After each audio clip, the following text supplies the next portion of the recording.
What's up mga buddy, dito na naman tayo dahil hapon na, alam niyo na pag sa bukid pag hapon na, kailangan magsiga-siga tayo para pantaboy din sa mga lamok-lamok. Kaya yan ang gagawin natin ngayon, magsiga, pantaboy ng lamok.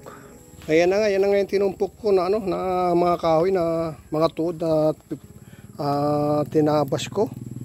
Ayan tinabas ko yan para pasigaan yan. Sabi nga nila, yung tuod ng kakwati, maganda daw yan, gawing uling kasi matibay. Sumurin din nga yung aming dyan, pang tabas.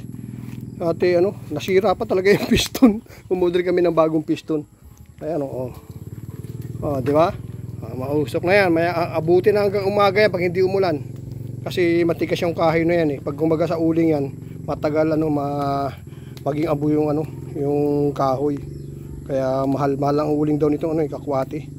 Ay dito hindi man na kinuha na kasi sabi ulingin daw, hindi man kinuha. Kaya ito silabang ko na lang yan. Marami pa yan dyan mga nakaumpok-umpok dyan, yung mga kinuha na tuod, hinukay.